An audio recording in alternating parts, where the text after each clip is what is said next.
Dear students, last lecture में हम कुछ इम्पॉर्टेंट टॉपिक पढ़ रहे थे और हम देख रहे थे कि फ्रिक्शन की डायरेक्शन क्या होती है रोलिंग के दौरान। ठीक है, तो हमने लास्ट लेक्चर में क्या देखा था, मैं क्विकली उसको समराइज़ कर देता हूँ। तो हमने पहले तो बताया था कि प्योर रोलिंग जब होती है किसी इंक्लाइंड प्लेन के ऊपर, तो उसके लिए तीन फार्मूले हमने डिराइव किए थे। एक velocity at the bottom position, दूसरा उसका एक्सेलरेशन और तीसरा time taken to reach the bottom. ठीक है, हमने देखा था कि चाहे वेलोसिटी हो, चाहे एक्सेलरेशन हो, चाहे टाइम हो, इन तीनों की जो वैल्यूज़ हैं वो डिपेंड करती हैं I/mr² के रेशियो पे। तो जैसे कि अगर पहले फार्मूला में हम देखें तो ये रहा I/mr² का रेशियो, जहाँ पे हम देख रहे हैं कि velocity is inversely proportional to the ratio of I/mr²। दूसरे केस में अगर हम देखेंगे तो acceleration is also inversely proportional to the ratio of I/mr²। और तीसरे केस में अगर हम देखेंगे तो time is directly proportional to the ratio of I/mr²। ठीक है, इसी के आधार पे हमने ये बातें कही थी। मैंने तीन बॉडीज़ ली थी एग्जाम्पल के तौर पे। तो मैंने एक तो लिया था सॉलिड स्फीयर, दूसरा मैंने लिया था डिस्क और तीसरा मैंने लिया था रिंग। तो सॉलिड स्फीयर के लिए हमने मोमेंट ऑफ इनर्शिया क्या लिखा था, 0.4 mr², डिस्क के लिए 0.5 mr² और रिंग के लिए 1 mr²। ठीक है, उसके बाद अगर हम इन तीनों के I/mr² का रेशियो निकालें तो सबसे पहला रेशियो जो हम यहाँ देख रहे हैं डियर स्टूडेंट्स, ये I/mr² का रेशियो है किसके लिए, सॉलिड स्फीयर के लिए। ये I/mr² का रेशियो है किसके लिए, डिस्क के लिए। और ये I/mr² का रेशियो है किसके लिए, रिंग के लिए। ठीक है, तो हम देख रहे हैं कि I/mr² का रेशियो सबसे ज़्यादा किसके लिए है, रिंग के लिए। और I/mr² का रेशियो सबसे कम किसके लिए है, सॉलिड स्फीयर के लिए। तो क्योंकि सॉलिड स्फीयर का I/mr² रेशियो सबसे कम है ना, मैं यहाँ लिख भी सकता हूँ डियर स्टूडेंट्स कि I/mr² का जो रेशियो है वो अगर हम सॉलिड स्फीयर के लिए लें तो सॉलिड स्फीयर के लिए ये रेशियो सबसे कम है। उसके बाद ये रेशियो किसके लिए है, उसके बाद ये रेशियो डिस्क के लिए है। और सबसे बड़ा ये रेशियो किसके लिए है I/mr² का, ये है रिंग के लिए। ठीक है, तो क्योंकि सॉलिड स्फीयर का I/mr² रेशियो सबसे कम है, इसीलिए सॉलिड स्फीयर का एक्सेलरेशन सबसे ज़्यादा है। सॉलिड स्फीयर का एक्सेलरेशन सबसे ज़्यादा है और रिंग का एक्सेलरेशन सबसे कम है। क्योंकि सॉलिड स्फीयर का एक्सेलरेशन सबसे ज़्यादा है, इसीलिए सॉलिड स्फीयर को सबसे कम टाइम लगता है बॉटम तक पहुंचने में। सबसे जल्दी सॉलिड स्फीयर नीचे पहुंचता है और सबसे लेट से कौन पहुंचता है, रिंग। बॉटम पोजीशन पे वेलोसिटी सबसे ज़्यादा किसकी होगी, सॉलिड स्फीयर की। जाहिर सी बात है कि जिसका एक्सेलरेशन सबसे ज़्यादा उसकी वेलोसिटी भी सबसे ज़्यादा बॉटम पोजीशन पे। वेलोसिटी बढ़ती जाती है और बॉटम पोजीशन पे बॉडी की कुछ तो वेलोसिटी होती है, वही वेलोसिटी हमें इस फार्मूला से मिलती है। ठीक है डिस्टेंस, तो हमने देखा कि बॉटम पोजीशन पे सबसे ज़्यादा वेलोसिटी सॉलिड स्फीयर की होगी और बॉटम पोजीशन पे सबसे कम वेलोसिटी रिंग की होगी। ये चीज़ें हमने देखी थी। हमने देखा था कि I/mr² का जो रेशियो है उसके मदद से हम ये भी बोल सकते हैं कि अगर हम दो सॉलिड स्फीयर्स को एक साथ रोल करें, जो मैंने आपको बताया था कि अगर किसी इंक्लाइन प्लेन के ऊपर हम एक छोटा सॉलिड स्फीयर लें, एक बड़ा सॉलिड स्फीयर लें, या एक छोटा रिंग लें और एक बड़ा रिंग लें, तो दोनों एक साथ नीचे पहुंचेंगे। दोनों एक साथ नीचे पहुंचेंगे क्यों, क्योंकि एक गिवन बॉडी के लिए I/mr² का रेशियो फिक्स होता है। यानी छोटा सॉलिड स्फीयर हो या बड़ा सॉलिड स्फीयर हो, दोनों के लिए I/mr² का रेशियो 0.4 ही होगा। इसीलिए दोनों को सेम टाइम ही लगेगा नीचे तक पहुँचने में। ठीक है डियर स्टूडेंट्स, यहाँ पे एक बहुत ही क्रिटिकल बात आपको जो ध्यान में रखनी है वो ये है कि ध्यान रहे कि जब हम प्योर रोलिंग की बात कर रहे हैं, जब हम किसी इंक्लाइन प्लेन के ऊपर प्योर रोलिंग की बात कर रहे हैं, तो उस प्योर रोलिंग के होने के लिए इंक्लाइन प्लेन का सरफेस कैसा चाहिए? सफिशिएंटली रफ़ चाहिए। अगर इंक्लाइन प्लेन सफिशिएंटली रफ़ नहीं हुआ, मतलब मान लीजिए डियर स्टूडेंट्स कि जो भी हम इंक्लाइन प्लेन की बात कर रहे हैं, अगर वो इंक्लाइन प्लेन परफेक्टली स्मूथ हुआ, ठीक है डियर स्टूडेंट्स, तो मान लो अगर हम इंक्लाइन प्लेन लेते हैं सच दैट इसका जो सरफेस है, ये सरफेस अगर परफेक्टली स्मूथ रहा, तो उस केस में कोई सी भी बॉडी आप ले लीजिए, चाहे आप डियर स्टूडेंट्स डिस्क ले लें, चाहे आप रिंग ले लें, चाहे आप सॉलिड सिलेंडर लें, हॉलो सिलेंडर लें, कोई भी बॉडी आप ले लें, वो बॉडी रोल नहीं करेगी। वो बॉडी का प्योर ट्रांसलेशन होगा, मतलब वो स्लाइड करके नीचे आएगी।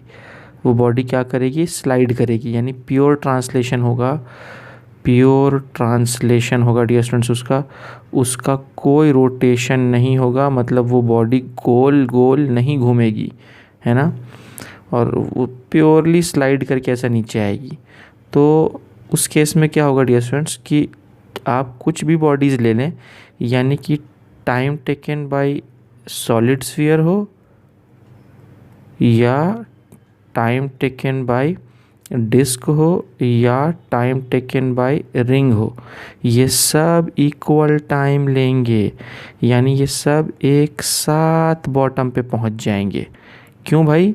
क्योंकि सरफेस स्मूथ है, बॉडी रोल नहीं कर रही, सभी बॉडी स्लाइड करके नीचे आ जाएंगी। ये स्लाइडिंग कुछ वैसी ही है डियर स्टूडेंट्स, जैसा कि इंक्लाइन प्लेन के ऊपर हम कोई ब्लॉक लेते हैं तो ये ब्लॉक स्लाइड करके नीचे आता है ना, तो ये कुछ वैसा ही मामला है ना। तो time taken to reach the bottom क्या होगा, यानी कि ये टाइम या ये टाइम, इनमें से कोई भी एक टाइम तुम ले लो, तो उस टाइम की वैल्यू क्या होगी? वो होगी 1/sin θ √2h/g। स्लाइडिंग वाला केस जो हमने ब्लॉक के लिए भी पढ़ा था, वही टाइम का फॉर्मूला यहाँ भी एप्लीकेबल होगा।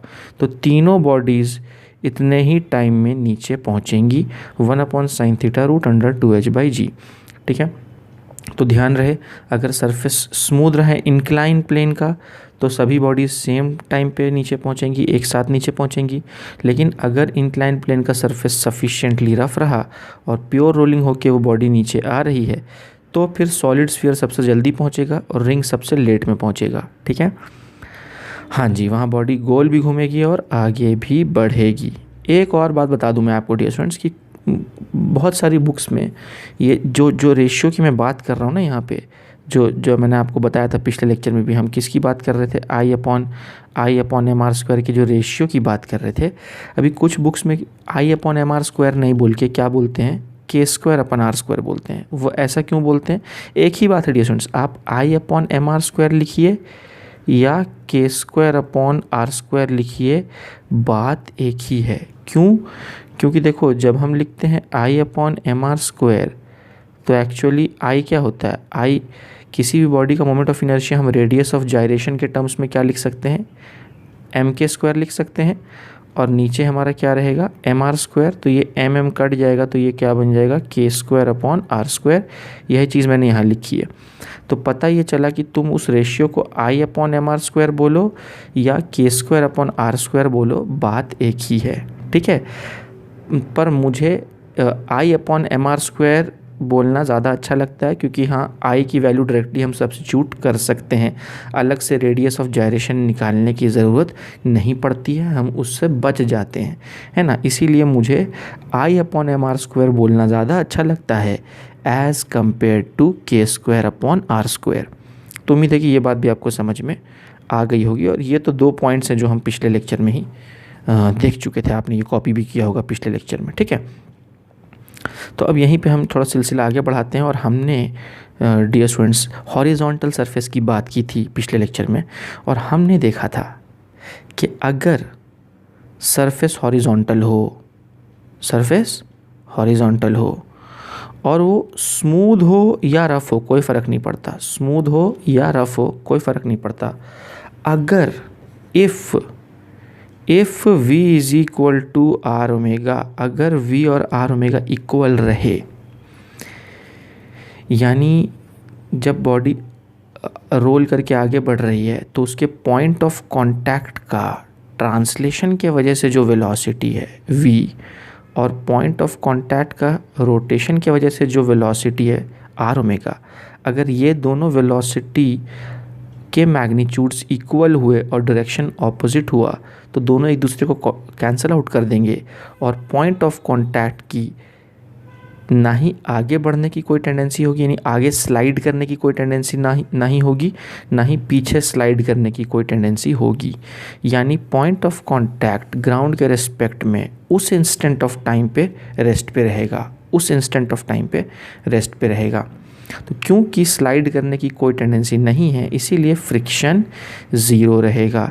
यानी डियर स्टूडेंट्स, मैंने आपको दो केसेस बताए थे, v equal to R omega के केस में भी फ्रिक्शन ज़ीरो रहेगा और a equal to R alpha के केस में भी फ्रिक्शन ज़ीरो रहेगा। यानी चाहे सरफेस स्मूथ हो या रफ़ हो, फ्रिक्शन की वहाँ कोई ज़रूरत नहीं पड़ेगी क्योंकि पॉइंट ऑफ कांटेक्ट की स्लाइड करने की कोई टेंडेंसी नहीं है। ठीक है, तो वही मैंने यहाँ पे आपको लिखा के भी दे दिया था। ठीक है, in both the cases body performs pure rolling, यानी v equal to R omega रहा तो भी बॉडी प्योर रोलिंग परफॉर्म करेगी without the need of friction, या a equal to R alpha रहा, a equal to R alpha रहा तो भी बॉडी प्योर रोलिंग परफॉर्म करेगी without the application of frictional force. ठीक है, ये हमने देखा था। उसके बाद डियर स्टूडेंट्स मैंने आपको अगला केस बताया था, वो था कि अगर v बड़ा हो जाए आर ओमेगा से या a बड़ा हो जाए आर अल्फ़ा से, केस नंबर 3 में, तो उस केस में मैंने क्या बोला था डियर स्टूडेंट्स कि अगर ये a बड़ा हो और आर अल्फ़ा छोटा हो तो बॉडी स्लिप किधर करेगा, बॉडी की होगी फॉरवर्ड स्लिपिंग, जिसके वजह से फ्रिक्शन किधर लगेगा, पीछे की ओर लगेगा। और ये फ्रिक्शन कैसा फ्रिक्शन होगा, ये काइनेटिक फ्रिक्शन होगा। यानी डियर स्टूडेंट्स अगर मैं आपको ड्रॉ करके बताऊँ तो यहाँ पर ऊपर वाले 3 नंबर वाले डायग्राम में मैं फ्रिक्शन किधर दिखाऊंगा डियर स्टूडेंट्स, फ्रिक्शन पीछे की ओर दिखाऊंगा और इसको मैं बोलूँगा एफ के काइनेटिक फ्रिक्शन। ठीक है ना डियर स्टूडेंट्स।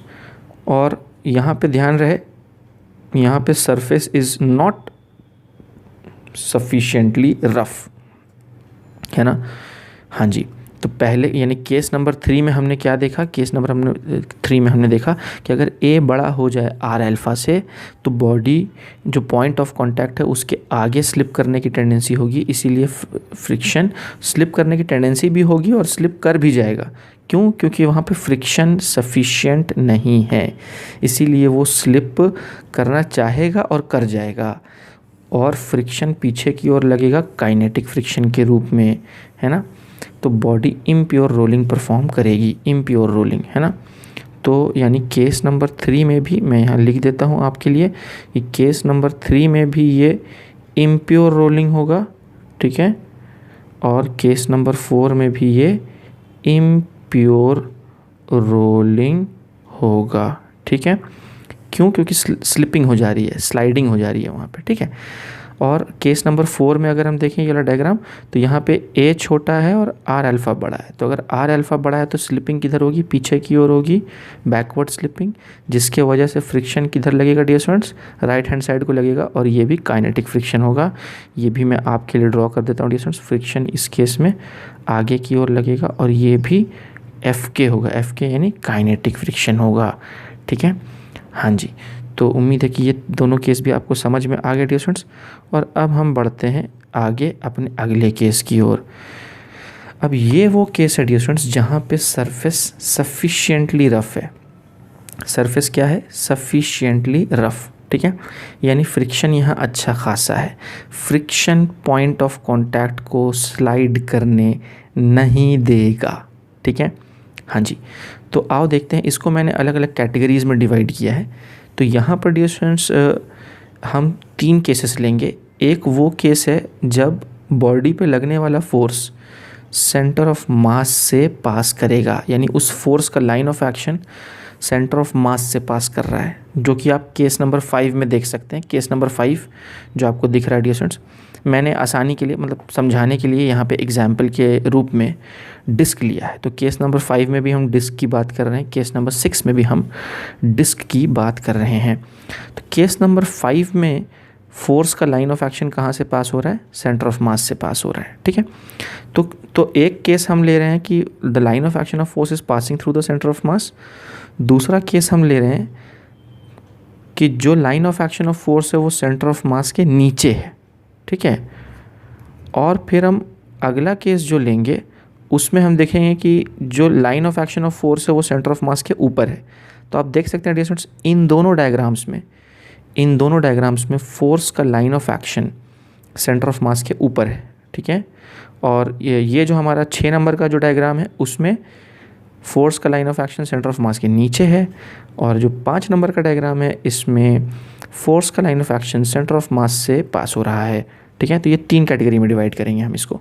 तो पहली कैटेगरी हम देख रहे हैं यानी केस नंबर 5, ये डायग्राम नंबर 5 आप देखें डियर स्टूडेंट्स। तो यहाँ पर हम क्या करेंगे, ए और आर अल्फ़ा की वैल्यूज़ पता लगाएंगे, ठीक है। और हम देखेंगे कौन बड़ा है और कौन छोटा है। क्यों? क्योंकि हम फ्रिक्शन की दिशा पता लगाना चाहते हैं। हम पता लगाना चाहते हैं कि फ्रिक्शन किधर एक्ट करेगा, ठीक है। तो उसके लिए हमें ए और आर अल्फ़ा की वैल्यू चाहिए होगी। फिर हम देखेंगे कि कौन बड़ा है, ए बड़ा है या आर अल्फ़ा बड़ा है, ठीक है। फिर हम फ्रिक्शन की दिशा तय करेंगे।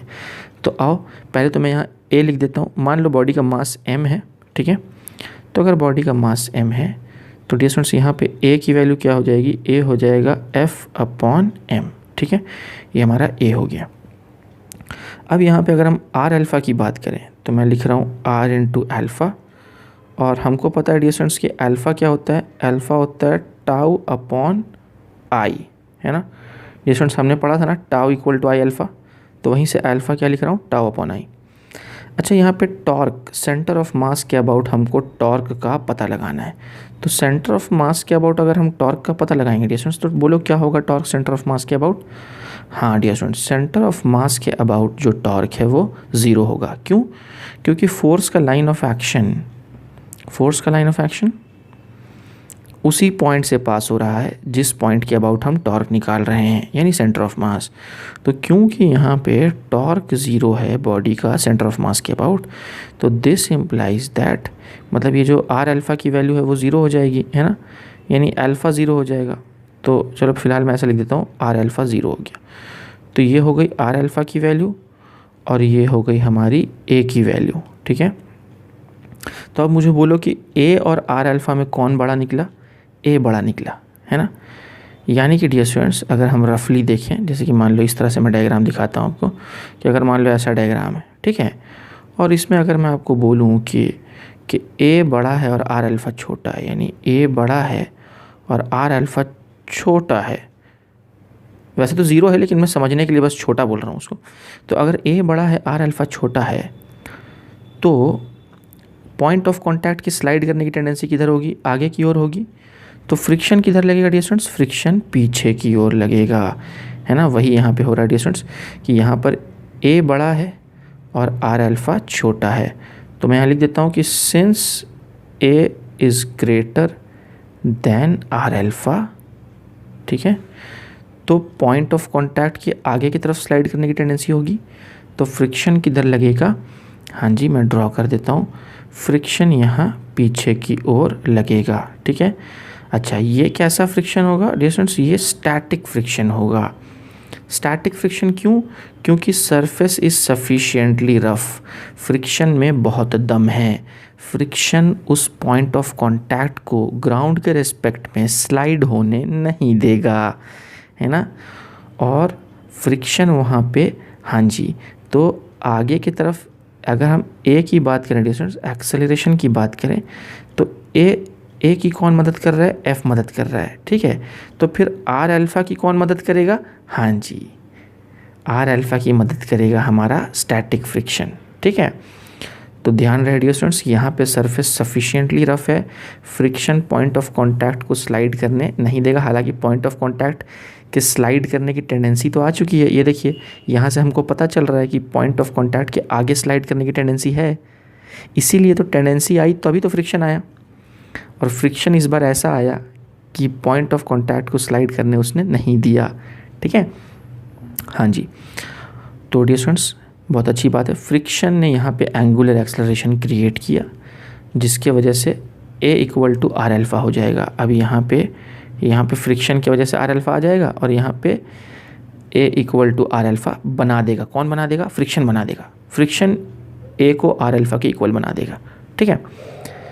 तो बहुत अच्छी बात है डियर स्टूडेंट्स। तो यहाँ पर मैं लिख देता हूँ आपको कि यहाँ पर क्या होगी, यहाँ पर प्योर रोलिंग होगी। प्योर रोलिंग क्यों होगी? क्योंकि फ्रिक्शन सफिशिएंट है ना, सफिशिएंटली रफ सरफेस है, ठीक है। प्योर रोलिंग होगी और फ्रिक्शन की दिशा किधर होगी? पीछे की ओर। वो कौन सा फ्रिक्शन होगा? स्टैटिक फ्रिक्शन, ठीक है। बहुत अच्छी बात। अब ये बॉडी डिस्क हो, रिंग हो, कुछ भी हो ये बॉडी, उसके लिए फ्रिक्शन पीछे ही लगेगा और वो स्टैटिक ही होगा, ठीक है, अगर सरफेस सफिशिएंटली रफ है तो। अब हम बात करते हैं केस नंबर 6 की। तो 6 नंबर में अगर हम देखें डियर स्टूडेंट्स तो बहुत ही ध्यान से देखेंगे 6 नंबर, ठीक है।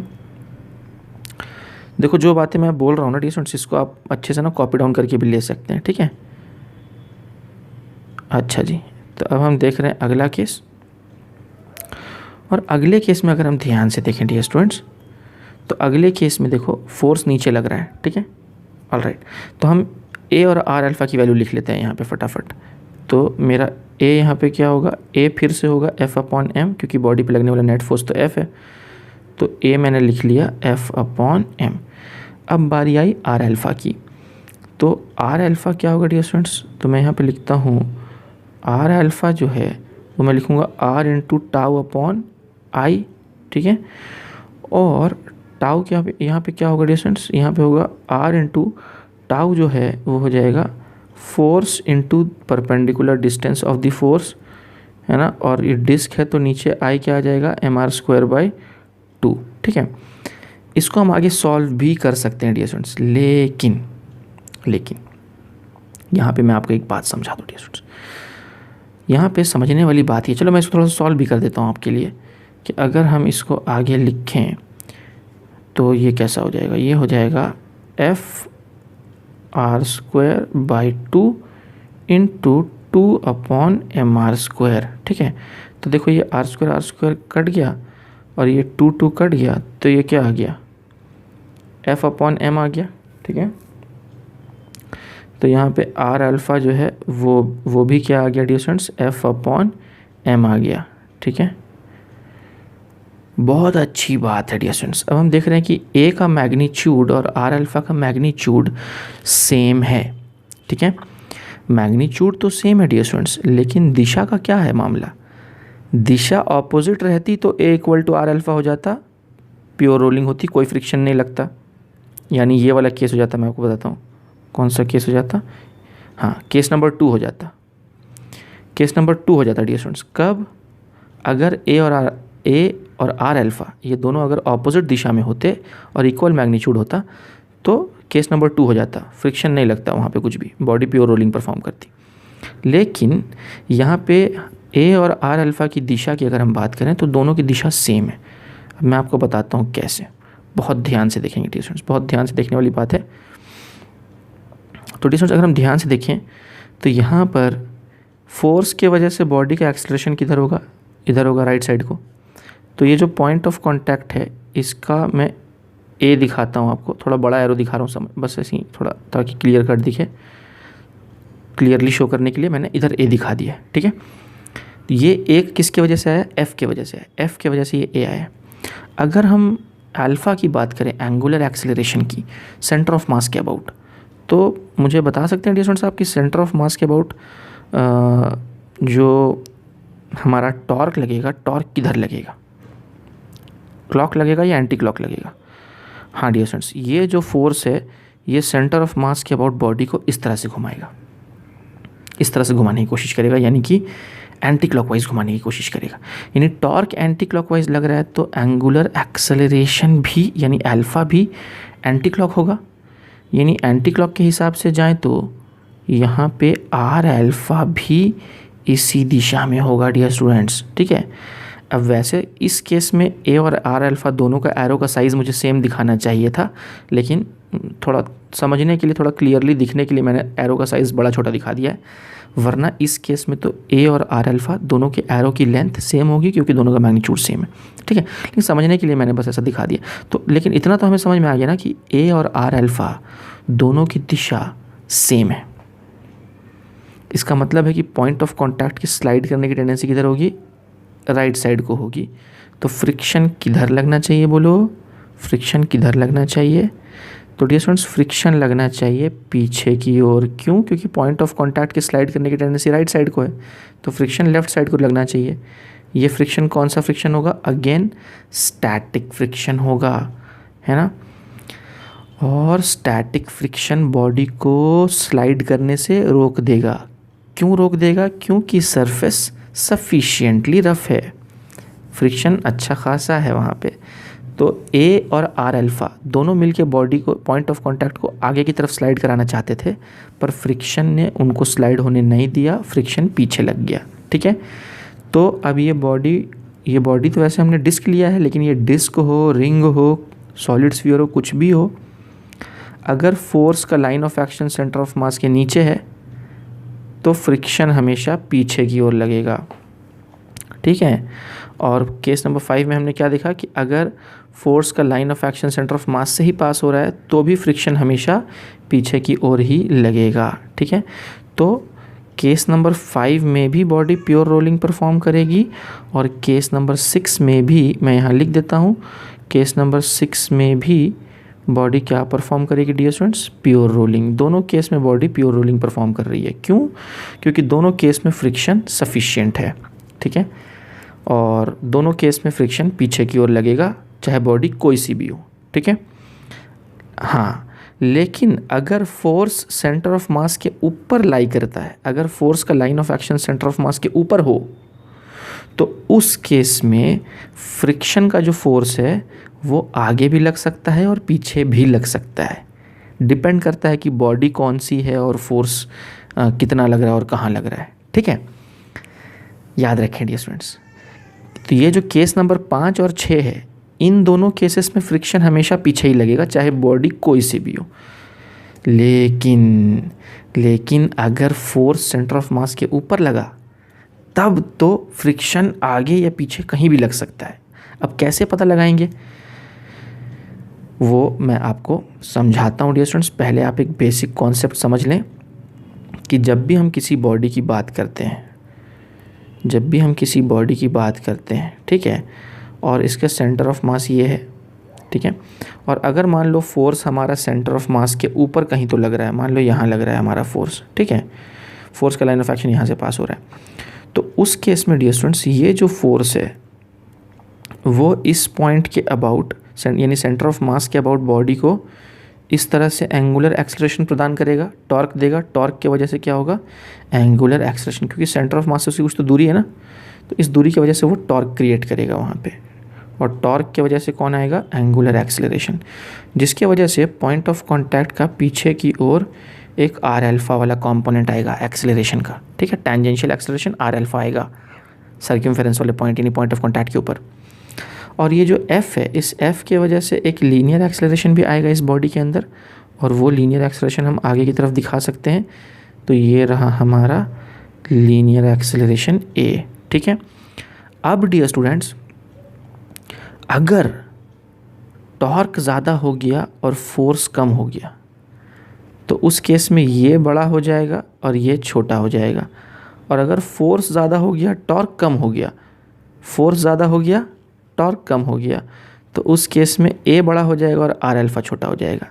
क्योंकि यहाँ दो चीज़ें लग रही हैं ना स्टूडेंट्स, आप ध्यान से देखें, फोर्स भी है यहाँ पे और यहाँ पे सेंटर ऑफ मास के अबाउट टॉर्क भी है। तो हाँ जी, तो ए और आर अल्फ़ा के बीच में कंपटीशन होगा यहाँ पे। देखो, क्या 6 नंबर केस में ए और आर अल्फ़ा के बीच में कंपटीशन था? नहीं था। क्यों? क्योंकि ए और आर अल्फ़ा दोनों सेम दिशा में लग रहे थे, इसीलिए फ्रिक्शन हर हाल में पीछे ही लगेगा, है ना। और केस नंबर 5 की अगर हम बात करें तो केस नंबर 5 में सिर्फ ए था, आर अल्फ़ा था नहीं इनिशियली, मतलब जो हम समझने के लिए हमने देखा था, तो ए था लेकिन आर अल्फ़ा 0 था, तो यहाँ पर भी फ्रिक्शन पीछे ही लगेगा क्योंकि आर अल्फ़ा था ही नहीं, है ना। पर यहाँ पर क्या होगा, यहाँ पे ए और आर अल्फ़ा दोनों हैं और दोनों ऑपोजिट दिशा में है, तो यहाँ पे कंपटीशन होगा और देखना पड़ेगा कि कौन ज़्यादा है, ए ज़्यादा है या आर अल्फ़ा ज़्यादा है। उसी के आधार पे हम फ्रिक्शन की दिशा को तय करेंगे, ठीक है। तो इसी को समझने के लिए मैंने कुछ यहाँ पे एग्जांपल्स लिए। तो आओ देखते हैं। पहले सॉलिड स्फीयर के केस में मैंने रैंडमली जो है फोर्स को एक आर सर्कमफेरेंस पे अप्लाई किया है, देखिए आर दूरी पर, ठीक है। तो आओ देखते हैं डियर स्टूडेंट्स यहाँ पे ए की वैल्यू क्या है और आर अल्फ़ा की वैल्यू क्या है।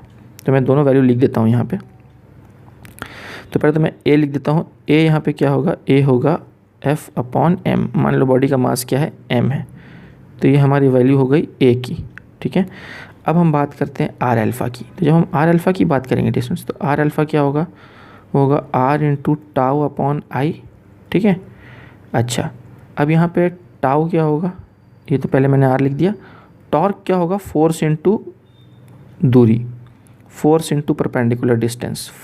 ये सेंटर ऑफ मास के अबाउट टॉर्क निकाल रहे हैं, तो एफ इंटू दूरी आ गया अपॉन सॉलिड स्फीयर है, तो सॉलिड स्फीयर का मोमेंट ऑफ इनर्शिया क्या होगा, 2/5 mr², 2/5 mr² सॉलिड स्फीयर के लिए, ठीक है। बहुत अच्छी बात है। तो अब इसको हम फर्दर सॉल्व करते हैं डियर स्टूडेंट्स। LHS में तो आर अल्फ़ा है, तो मैं आर अल्फ़ा लिख देता हूँ, और RHS में हमारा क्या क्या आ गया, FR² आ गया, 5/2 हो गया ये, और ये ऊपर में हो गया FR² अपॉन नीचे MR², ठीक है। अब ये देखो MR² लिख दिया मैंने, R² काट देंगे तो 5/2 यानी व्हाट, 2.5 F अपॉन M, ठीक है। तो मैं अच्छे से लिख देता हूँ, देयरफॉर आर अल्फ़ा क्या आ गया, 2.5 टाइम्स F अपॉन M। ये हमारा कौन आ गया, आर अल्फ़ा आ गया। तो अब बताइए डियर स्टूडेंट्स, ए बड़ा है या आर अल्फ़ा बड़ा है। ध्यान से देखिए आप, ये देखिए ए है 1 टाइम्स F अपॉन M और आर अल्फ़ा क्या है, 2.5 टाइम्स F अपॉन M। तो जाहिर सी बात है ए छोटा रहा, आर अल्फ़ा बड़ा हो गया, है ना।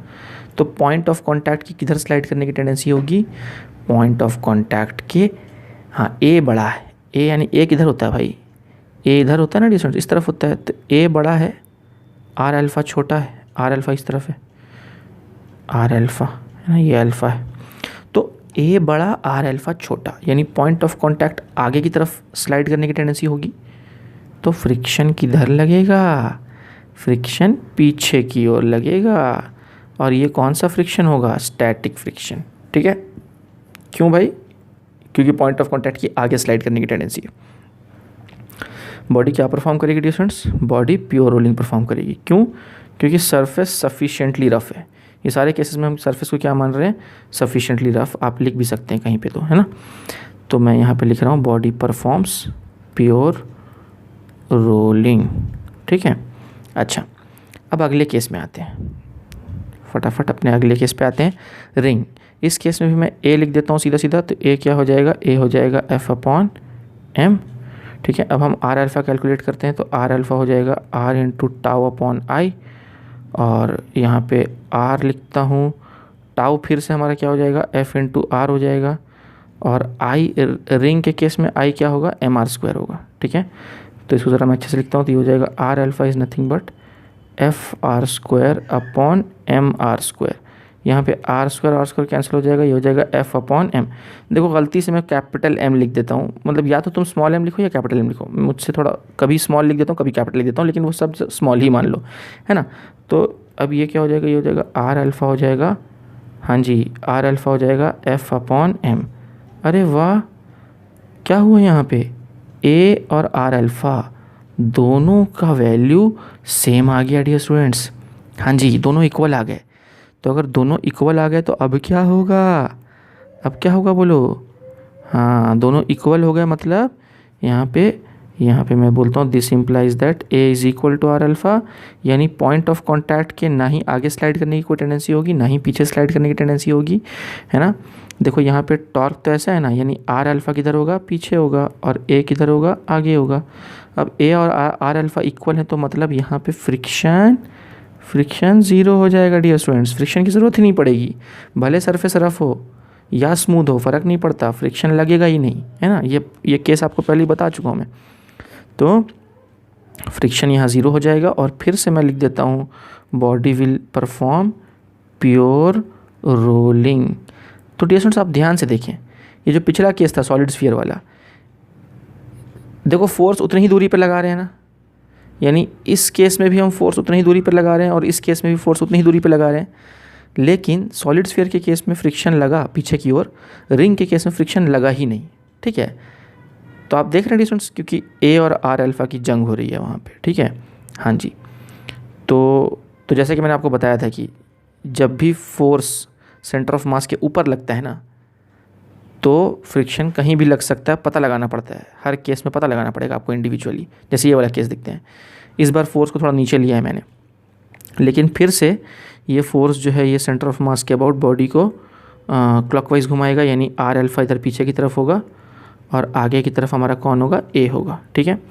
तो चलो फिर से हम कैलकुलेट करते हैं, देखते हैं कि यहाँ पे फ्रिक्शन की दिशा किधर होगी।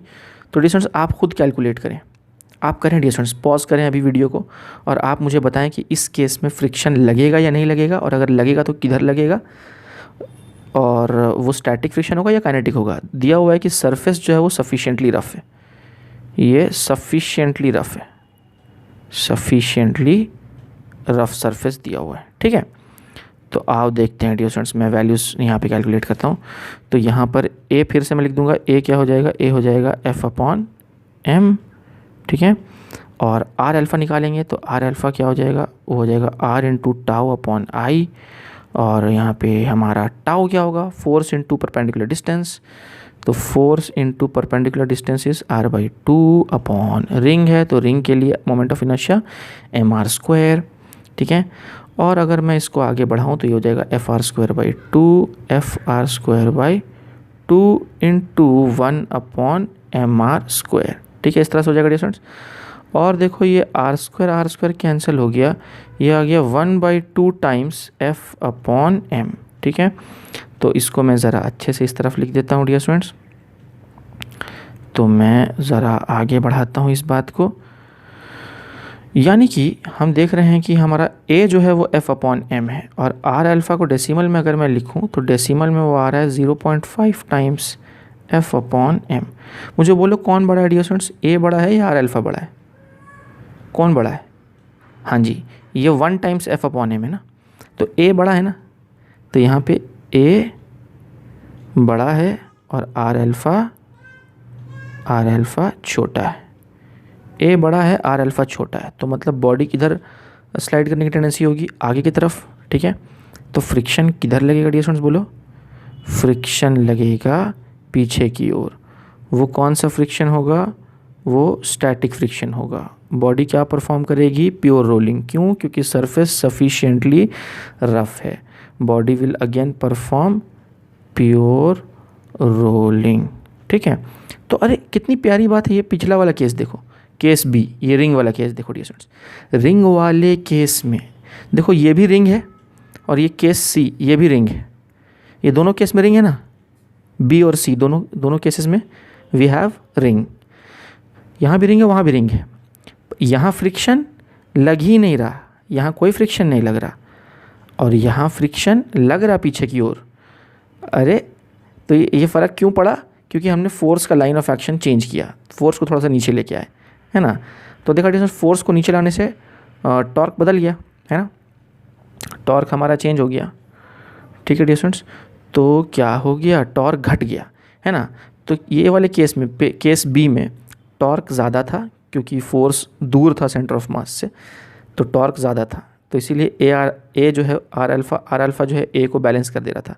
लेकिन यहाँ फोर्स का लाइन ऑफ एक्शन पास ले आए हैं हम, यहाँ टॉर्क को घटा दिया, तो आर अल्फ़ा घट गया, है ना। ए उतना ही रहा जितना पिछले केस में था, सिर्फ आर अल्फ़ा घट गया। क्यों? क्योंकि टॉर्क घटा दिया हमने, फोर्स का लाइन ऑफ एक्शन पास ले आए ना सेंटर ऑफ मास के, दूरी कम हो गई सेंटर ऑफ मास से, तो टॉर्क घट गया तो आर अल्फ़ा घट गया, तो ए बढ़ गया, मतलब आर अल्फ़ा घटने से ए बढ़ गया, तो ए बड़ा हो गया, तो आगे स्लाइड करने की टेंडेंसी हो गई, तो फ्रिक्शन लगने लगा पीछे की तरफ। फ्रिक्शन को आना पड़ा मदद करने के लिए, पिछले केस में फ्रिक्शन को आना नहीं पड़ा था मदद करने के लिए, क्योंकि जो है आर अल्फा और ए बराबर थे, लेकिन इस केस में फ्रिक्शन को मदद करने के लिए आना पड़ गया, क्योंकि टॉर्क घट गया तो फ्रिक्शन को आके जो है वो अपने तरफ से और टॉर्क देना पड़ा, है ना। हाँ, प्योर रोलिंग करवाने के लिए, तो अल्टीमेटली प्योर रोलिंग हो गई यहाँ भी।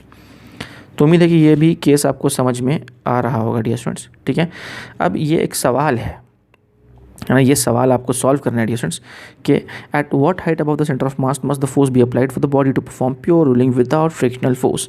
तो ये आपका होमवर्क है डियर स्टूडेंट्स, आप कोशिश करें। आपको करना क्या है कि यहाँ पे आपको एक बॉडी लेनी है, ठीक है, एक बॉडी लेनी है। सवाल क्या है मैं आपको समझा देता हूँ सवाल। ये बॉडी ग्राउंड के ऊपर रखी हुई है, ठीक है। ग्राउंड सफिशिएंटली रफ है, मतलब ये सफिशिएंटली रफ सरफेस है, ठीक है। और ये सेंटर ऑफ मास है मान लो, और यहाँ कहीं तो फोर्स लग रहा है, फोर्स का लाइन ऑफ एक्शन यहाँ से पास हो रहा है, सच दैट सेंटर ऑफ मास से उसका लाइन ऑफ एक्शन की दूरी क्या है, एक्स है। तो आपको बताना है कि what should be the value of x, x क्या होना चाहिए सच दैट वहाँ पे फ्रिक्शन क्या हो, ज़ीरो हो। जैसे यहाँ फ्रिक्शन ज़ीरो था ना, ये देखो मैं आपको दिखाता हूँ, ये वाला केस देखो डिस्टेंस बी वाला केस, यहाँ फ्रिक्शन क्या था, यहाँ फ्रिक्शन ज़ीरो था ना। हाँ, यहाँ पे x की वैल्यू क्या थी, r के बराबर थी, है ना। तो आपको बताना है कि ये फोर्स कितनी दूरी पर लगाएं सेंटर ऑफ मास से, सच दैट वहाँ पे कोई फ्रिक्शन फोर्स की ज़रूरत ना पड़े, बॉडी प्योर रोलिंग परफॉर्म करे, ठीक है। तो यही सवाल है, ये आपको सॉल्व करना है। x की वैल्यू निकालनी है। x की वैल्यू किसके टर्म्स में निकालनी है आपको, x की वैल्यू i, m और r के टर्म्स में निकालना है। इनके टर्म्स में आपको x की वैल्यू को कैलकुलेट करना है, ठीक है। तो आप करेंगे dear students as a homework, और फिर मैं ये आपको सॉल्व करके बताऊंगा हमारे अगले लेक्चर में, ठीक है।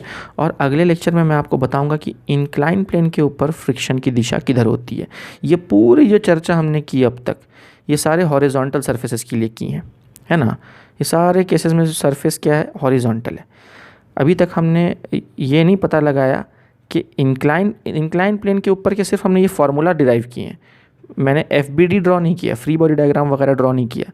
मैंने ये नहीं बताया कि फ्रिक्शन किधर लग रहा होगा, ठीक है। तो इंक्लाइन प्लेन के ऊपर फ्रिक्शन किधर लगेगा वो हम देखेंगे अगले लेक्चर में, ठीक है। जब बॉडी रोल करके नीचे आएगी, प्योर रोलिंग करते हुए नीचे आएगी, तब फ्रिक्शन किधर लगेगा और क्यों लगेगा, और जब बॉडी प्योर रोलिंग करते हुए ऊपर जाएगी तब फ्रिक्शन किधर लगेगा और क्यों लगेगा, इसकी चर्चा हम करेंगे अगले लेक्चर में। अगले लेक्चर में मैं इसका पहले सोल्यूशन बताऊंगा आपको, फिर उसके बाद हम अपनी चर्चा आगे बढ़ाएंगे। तो डियर स्टूडेंट्स आज के लिए हम इतना बस करते हैं। Over and out.